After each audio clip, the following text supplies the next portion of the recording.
What's up, people? I am back for another video. Sorry about not doing Plan 9 last night. I was super tired yesterday. So I'm gonna do it later in the week instead of like what I sometimes do. We'll do one. I just decided I'm just gonna wait till the weekend to do it. Because tomorrow I'm doing Argyle. And I'm gonna be seeing that tomorrow. So figured we'll just do Crank today and I'll just do Plan 9 this weekend. And then Sunday, I'm gonna go off. I'm gonna rant on what's going on with the Last Airbender show. Originally, I didn't want to. I originally wasn't gonna do a video about it, but the shit I keep hearing them say and just they keep opening their fucking mouth, I have to address it. So I'll be talking about that on Sunday. But today, I'm reviewing Crank. There's two of them, so we'll be doing Crank 2 most likely next Thursday. But Crank is a fucking crazy premise. I remember watching it. I don't remember what movie channel, but I just remember watching it and just being wowed at the. Yeah, it's kind of a crazy premise. Pretty much Chev, which is Jason Statham's character, is injected with this poison that basically inhibits your adrenaline. It basically takes away your adrenaline, and after a while, you die. So basically, he has to keep his heart rate up to stay alive. So basically, he has to do crazy things to keep his heart rate up. And the second one's even crazier because they like take his heart away. And he has like a metal heart, and it's even out. It's crazier. So we'll be talking about that one next week. But this one is just. I'm gonna be honest. I love the opening sequence where you just see Chev wake up, first person view. It kind of reminded me. I know, even though it came out first, it kind of brought me back to. I'm actually gonna review this movie next week. Hardcore Henry. Because I don't know, it had that Hardcore Henry feel to it. But he sees the video of Verona poisoning him. So the premise is Chev is a former hitman who's trying to like live a normal life. Who works for Carlito, who's like the main Don. Basically orders him to do a hit on the triads, but he refuses. So essentially he and Verona Verona's the second dairy villain. I would argue he's more the main villain because he's the one that actually Chev wants to kill the most. But so basically the plan is they're gonna make it seem like the triads killed him so he could start a war, basically. So Verona and his henchmen attack Chev while he's sleeping. Granted, you don't see it, you just see the movie start with him kind of just waking up, being injected, and he watches the video on the television. So that's when he wakes up, goes and looks for Verona. We see him contact the mob henchman, who tells him basically, you got to keep your heart rate up, and that there's no cure. So what he does, he goes to a bar, kind of starts, it's like a gang bar, starts a gang fight. He calls his, I'll just say trainee, friend who this is back in 2006, so you can have a character like that and they don't make a big deal about it. They just happen to be part of the movie. So basically, yeah, he has to keep his heart rate up, and I do love how just crazy this premise is. It's just him doing crazy shit to keep his adrenaline up. So like he robs a liquor store, and all that. So, and obviously it ends with him confronting Verona. So I don't want to go too into it because I'm going to go into the plot right now, but it's very much he just has to keep his heart rate up. That's pretty much the movie. And the fact that they can make it work, and honestly, granted you could say dumb premise, what I really love is the cinematography. They actually put work into like the camera work. Like there's a scene where you see Verona confront the I'll just say trainee. Confront the trainee. Not confront, but like talk with them, and then you see like a cut, like him coming from behind while the shot you see of him from the perspective of the train. Like they did a good job with the camera work in this movie. And yeah, this movie is very un-PC. They use the word rhymes with maggot a lot. And or British cigarette, as I say. And there's a scene where he this is after his confrontation with Carlito, he tries to, because he's in a taxi and the guy won't let him in because he's all wet because he was in the pool. and then you just see fucking Chev throw him down and scream Al Qaeda. Like, oh my god. I posted this on Twitter. Chester Bennington has a fucking cameo in this. I did not remember him being in this. And I looked, Chester Bennington actually cameos in a lot. He's also going to be in a later Saw movie I'm going to review. I don't remember which one. I think it's 5. It's one of the later ones. I don't remember which one. But Chester's one of the Saw movies. So I guess when we get to... Grant, I'm not doing Saw next week more than likely. Because I do want to review Chronicle, the movie I talked about. Actually, no. No, it's I could probably do it Monday. We could probably still do Saw 5, because I just remember I don't think I'm going to do a list next week. I might take a break off for the list since I did 2 in a row, and we'll get back to 2013 the following Monday, so I'm probably not going to do... So we can just probably do... We'll just do Chronicle. We can do Chronicle on Monday. So next Tuesday, we'll be back with Saw 5. But anyway, yeah, Chester has a cameo in this. Crazy fight scenes, and I love the fucking ending fight. Yeah, some of the CGI is, especially towards the end, when there's a scene towards pretty much the final fight, when he and Verona are falling off the helicopter, and you seeing them fall, you can tell that's like green screen, but it's fine. It works. The soundtrack's great. It's pretty gory. I mean, there's a scene where he chops a dude's arm off, like hand off, like just smooth. It's pretty great. So overall, love it. It's literally, this is probably what I'm gonna title the video: the epitome of high octane. Like, you're so, like, it feels like there's scenes like where it feels like you're with the action. I love when movies do that. Like, the way the cinematography is. It feels like you're part of the action. Like, when you're running, they're, like, shaking the camera. But in a way where it's not, like, annoying. You know? Like, it feels like you're part of the action. And I think they do a good job with that. So, Jason Statham was great. Not a lot of side characters besides his girlfriend Eve, played by Amy Smart, who's... There's a scene where he publicly has sex with her and everyone's watching. That's going to be the thumbnail, by the way. This movie's great.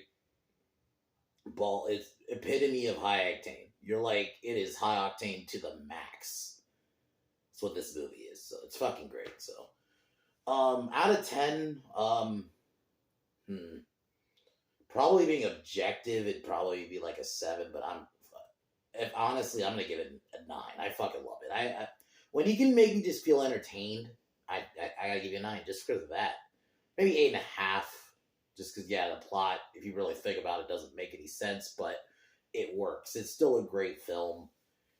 The fact that you can make a premise like this work is crazy to me. And yeah, it goes even crazier in the second film.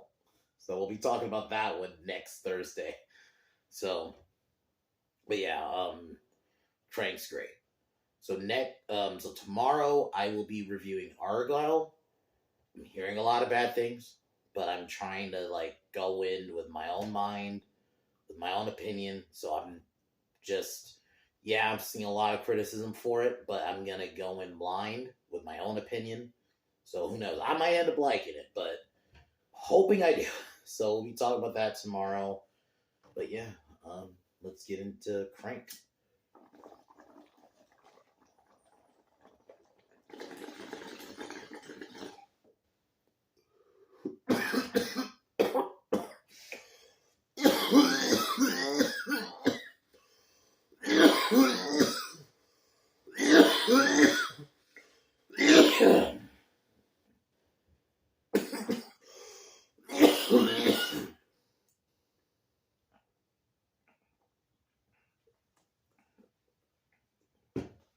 Movie starts basically from where I tell you. Granted, you get a little bit of a backstory later, but the movie really kicks off where you see Chev just get up. He's all adrenaline up. He's running downstairs, and then he just sees this DVD that says "fuck you," which I love. This movie, like I said, it's very mid 2000s, but in a good way. So he plays the video, and that's where we see Verona,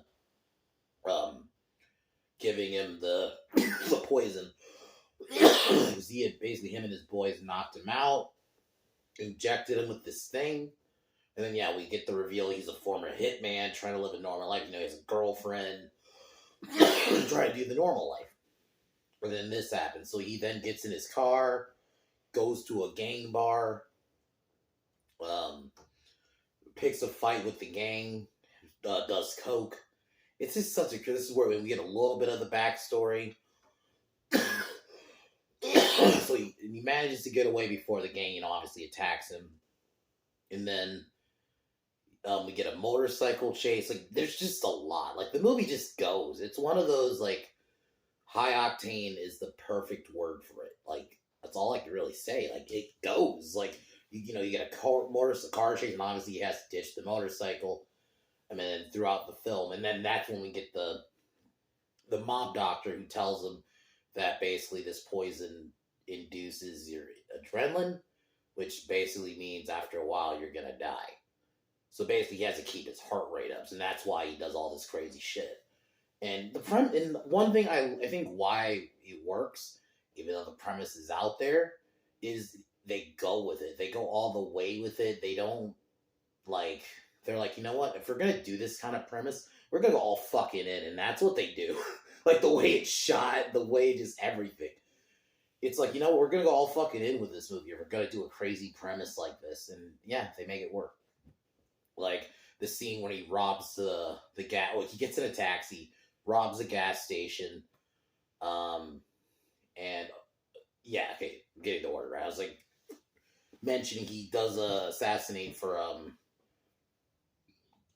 Don Carlito, he's like the secondary villain. The main villain is Verona, because he's the one who injects him. He's the one who I feel like kind of gets more of the story, even though Carlito's like his boss. But so he goes to he robs a liquor store. Steals like pretty much any like energy drinks, anything that like keeps his energy up. So he gets in a taxi, and I love how. I was even saying this when I was watching. I was like, he just the fucking taxi driver just stays there. He knows he's robbing the store, because like when Chev pulls out the gun, it's like right in front of the door. It's like so great. He just doesn't give a fuck, and they go with it. And I think that's why it works for me. If you're gonna do a crazy premise like this, at least go all in and just make me buy it. And I think they did that. So. He then goes when he goes to Don Carlito's house, and this is when we get that cool scene in the pool, which I thought was a great shot. There's a lot of great shots in this movie. Like you could tell the cameraman was like, we're gonna at least put some work, even though it is an out there premise. They're like, we're gonna put some work into the cam work, and I think it's great. And I think they really make it work. There's a scene where he obviously meets up with the trans. They say Wikipedia said transvestite. I'll say tranny. I don't fucking care. I would more say this person is clearly a drag queen. Because it's a dude, clearly, but dressed like a girl, basically. But they don't make a big deal about it. This is someone who's a friend of Chev's, who can get info. That's basically all his character is, and he's not even in the movie that long. And basically, there's even a shot like when he meets him, you get the shot from his perspective, and then when Chev's coming up from behind. I just laughed at that. I just thought about it, but anyway. So he goes to Carlito, and this is when we get the reveal that he's working with Verona because he wants to get rid of Chev, so he can basically start a turf war with the triads. So Chev leaves because, at that point he's outgunned. There's like a bunch of people. He can't just attack him. So he leaves, and because he was in the pool, he's all wet. The taxi driver won't let him in, so he just steals the taxi, throws him down, and says, Al Qaeda. I was dead at that scene. When he screams Al Qaeda, I was done. I was like, this is when movies could have fun and make jokes like that. So yeah, he goes to him. This is because of the info from the doctor. He has to get this certain drug that can keep him, like, his energy up. Or because it potentially could be a cure, basically. So he initially tries to go to like a drugstore, and this is where you get the cameo from Chester, who actually tells him what the stuff is. I thought it was a pretty fun scene, and then goes to the hospital, and this is where we get the standoff with the police, and Yeah, this movie is very just it very like there's just yeah we're here, but it's also very good pacing, and I love the pacing. Like everything's even the scene earlier. I probably should have thought of this, but the scene earlier when he's getting in the car, after finding out and he only has 60 minutes to something like that. It was like 60 minutes or however long to live, because they say it in the video.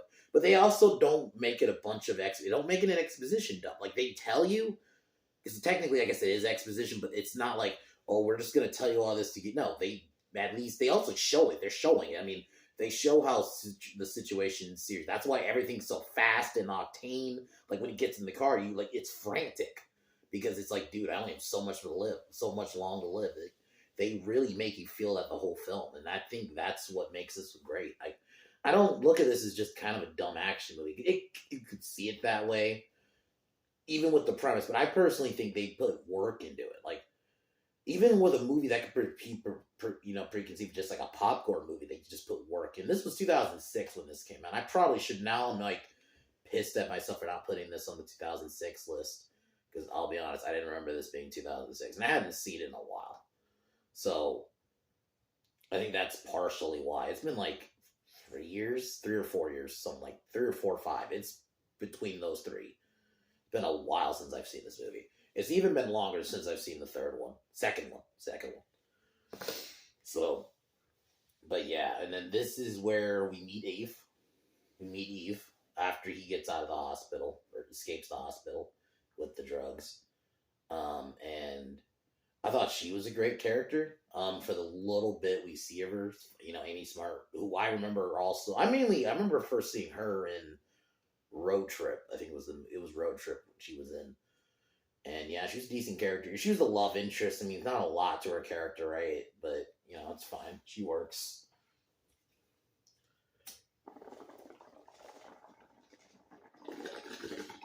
Well, because she doesn't know what he does. He's just to her. He's just her boyfriend.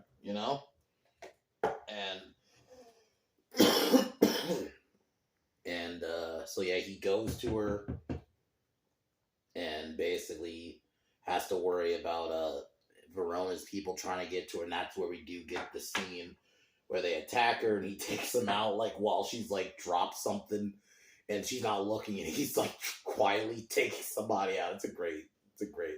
I also think this movie has great comedic timing. Like there is some points, yeah, it's just straight up funny. Like the Al Qaeda scene, that was hilarious. And then there's a scene when he goes and attacks the building because turns out Eve followed him there because he tries to tell her what he does, but she doesn't believe him, and that's when you get the sex scene, which was fucking awesome. That was hilarious, and honestly, it was a genuinely just funny scene. Like the fact that doing this in front of people is just great. Yeah, I was done. I can only imagine seeing this in the theater at the time. So he um, goes to the building, takes him out, and that's when he sees Eve there, and he has to try to get her out. And we have a crazy shootout. Chev kills some people, so she now sees what he does. And then, so basically, she's kind of gone for the rest of the movie at this point because he arranges a meeting with Verona and Carlito, and that's when we get the face off. This movie like pretty much like after that sex scene, like it pretty much gets to the end. Like I mean, you get I think there's another action sequence before that, but largely we get the final confrontation. Chev manages to confront or to convince. They don't show it, but you see like because he does like the finger guns and he points, and that's when we get a shoot. Someone gets shot, and that's because he somehow got the triad. He got the triads to come with him, and basically be his help. We get a big shootout. Pretty much both men die, while Carlito and Verona try to escape the helicopter. Verona ends up killing Carlito because he's trying to get away, and that's because at this point, Verona is trying to get away, and that's because Carlito is trying to get away, and that's because Verona ends up killing Carlito because he's trying to get away, and that's because Carlito is trying to get away, and that's because Carlito is trying to get away, and that's because Verona ends up killing Carlito because he's trying to get away, Chev tries to stow away. We get a fight. They both manage to get thrown off the helicopter, and that's when Chev uses Verona as like a human shield.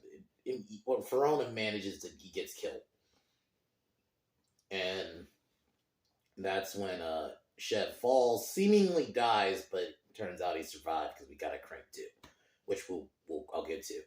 But yeah, great film. Like, he has a pretty awesome, pretty decent call scene with Eve. So you hear her again, but you don't see her again. And while I love this, the cinematography in Falling looks really good. Even though, yeah, some of the CGI probably doesn't look great, or not CGI, but like the green screen, you could kind of tell it's a green screen, but it still looks pretty good visually. So, awesome film. Just very simple. It went with its premise, and that's what it is. It's called Crank, and that's what it was. High octane action, that's what this is. Statham's great. It's pretty funny. The opening is awesome with the cinematography, like the whole first person view.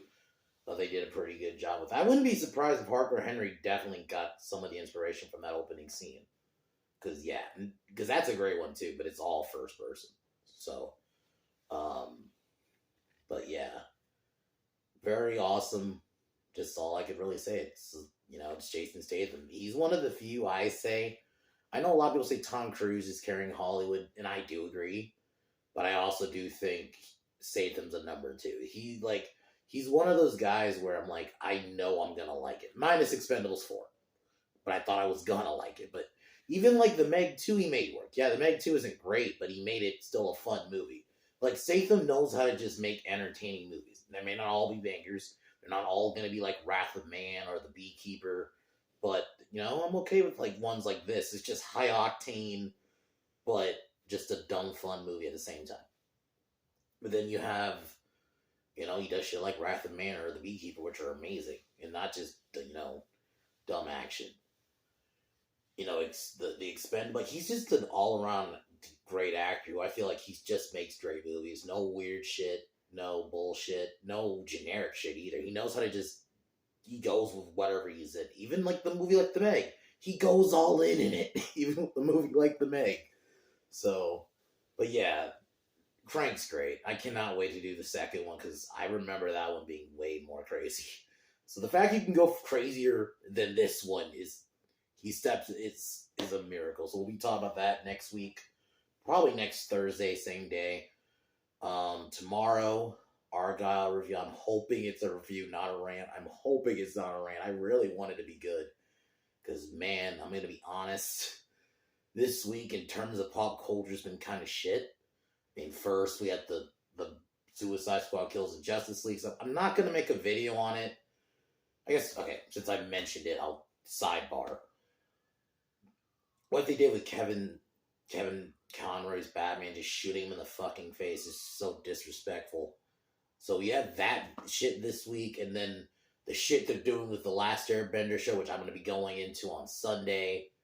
It's just, and then I hope it does not end with Argyle sucking.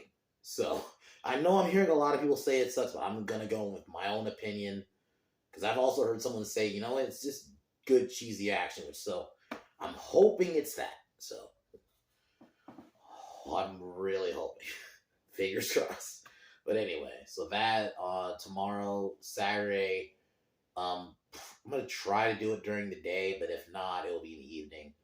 I'll be for sure reviewing Plan 9. That was an interesting movie. And by interesting, pretty bad.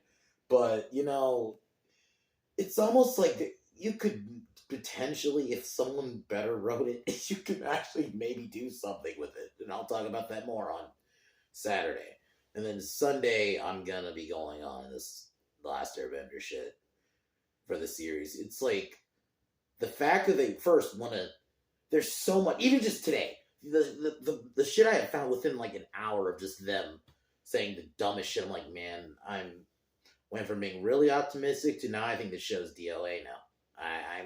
I'm still gonna watch it, or at least the first episode anyway. But man, my confidence in it is not there anymore. You know, it's fucked up because I actually enjoyed the trailer. That's why I was like, you know what? I'm actually might be a little gotten. I gotta always just be ready for the other shoe to drop. So I'll be talking about that on Sunday because I need to go in on this shit because I love Avatar: The Last Airbender is one of my favorite series of all time, especially if going like cartoon. And for them to just do the more. But anyway, so we talking about that Sunday. Crank was fun. You know, that's all I can say.